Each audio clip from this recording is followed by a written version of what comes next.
Pedders suspension rear brake disc conversion kit comes complete with all the required hardware. This truly is a conversion that only requires the usual tools that all workshops have. There's no drilling or machining required. Pedders suspension rear disc brake conversion will convert the rear brakes from looking like this to this.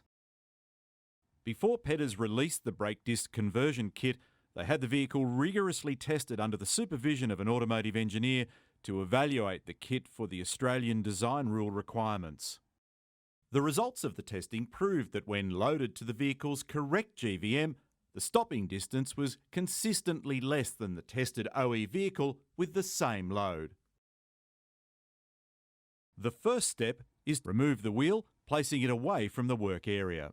For this conversion, there's no requirement to drain the diff housing. Should any oil losses occur, top up the oil before removing from the hoist. Fit a brake pipe clamp or clamps to the flexible brake hoses. This stops any loss of brake fluid from the rest of the system. Now it's time to remove the brake drum. This may take a little effort as rust can form around the axle flange. Using one bolt, screw it into the thread on the face of the drum where the arrow indicates and turn it until the drum comes free. To make the rest of the dismantling process easier, remove the old brake shoe assembly. Disconnect the hydraulic brake pipe from the wheel cylinder. Remove the two retaining bolts from the wheel cylinder and remove it from the backing plate. Don't become too concerned when brake fluid escapes, it's only the residual in the wheel cylinder. Using the correct size spanner, start removing axle flange mounting nuts. Now, remove the ABS sensor. Please be careful so you don't damage the unit and place it well out of the way. Remove the handbrake cable retaining clip and cable. New clips are supplied with the kit.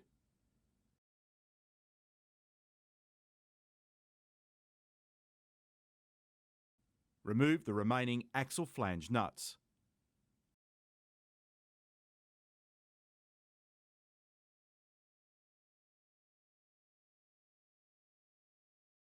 Now, remove the axle.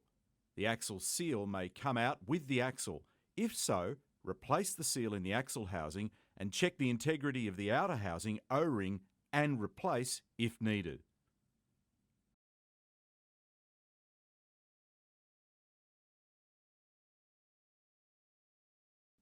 Place the assembly in a vise and using a punch or similar, release the lock tab securing the axle bearing retaining nut.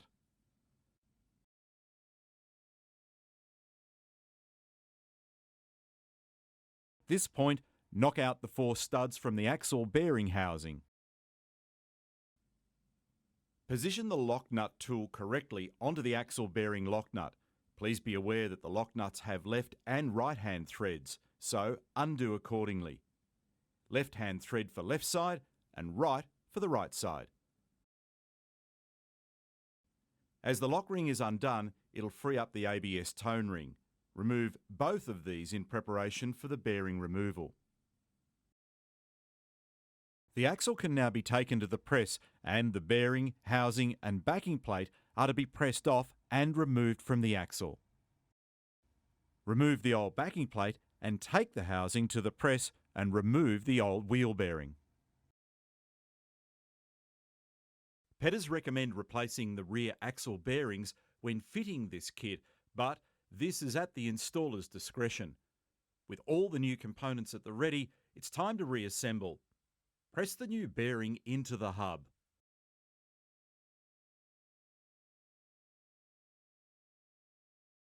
Return to the bench and place the backing plate and bearing housing onto the axle.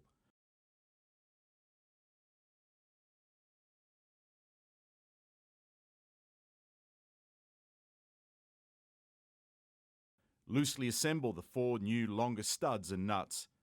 Do not tighten them at this stage as it will interfere with the axle bearing lock nut installation.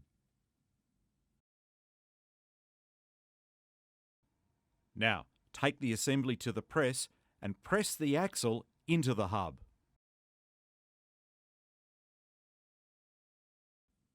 Return assembly to the bench and refit lock washer and axle bearing nut.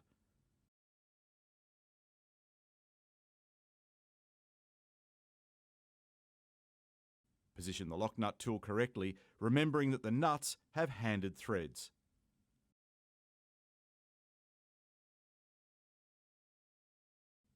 Once the nut is tight, bend the lock nut locking tab into place with the appropriate size tool.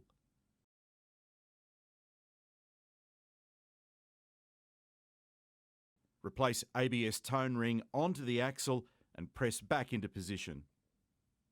Now, seat the new studs using a spacer tube, nut and washer. Pull them into place with a spanner or socket.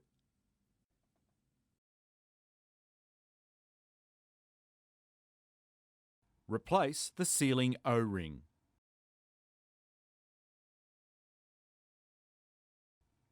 Then replace the axle back into the housing, taking care not to drag the axle over the seal, as damage may occur and an oil leak can develop.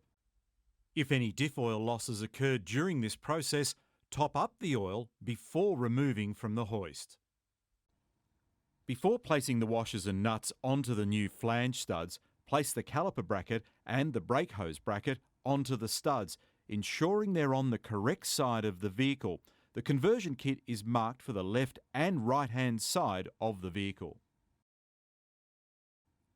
Before fitting the ABS sensor into the housing, make sure the area is clean. Also, take care not to over-tighten the retaining bolt, as they can break. When this has been completed, make sure all the nuts are tightened to the correct tension. Refit the handbrake cable to the backing plate.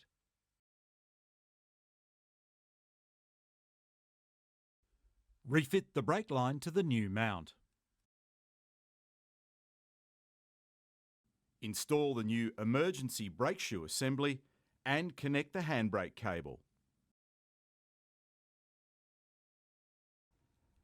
Before fitting the new rotor to the axle, all foreign matter is to be removed from the axle flange, as a precise fitting of the rotor to the axle is paramount. If this process does not happen, then a slight vibration may emanate from the rear brake assembly. Fit the new caliper to the brake hose and tighten, ensuring there's no twists in the brake pipe when you fit the caliper to the mounting bracket. Using the shims supplied, centralise the caliper on the mounting bracket, ensuring the caliper is equidistant to the rotor. When the caliper is central, do a final tightening on the cradle mounting bolts. Now it's time to fit the new brake pads to the caliper.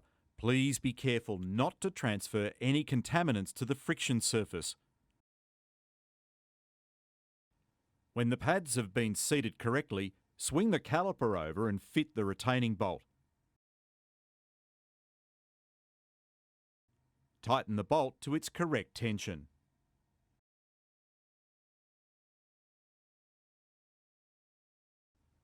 When that's been completed, now we want to remove the clamps from the flexible brake hoses in preparation to bleed the brakes.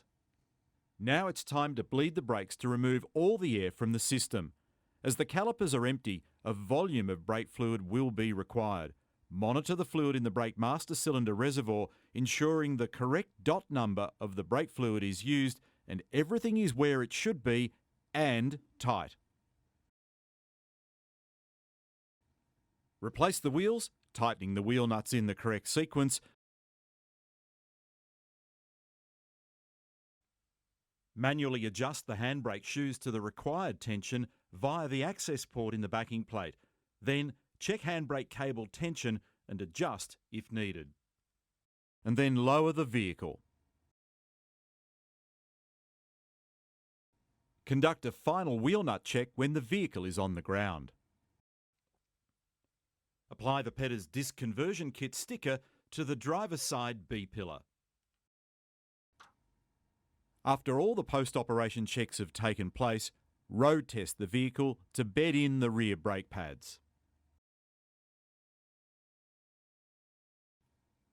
Finally, when road testing, keep a careful ear open and listen for any noises that shouldn't be there, and make sure the rear braking system is functioning as it's expected to.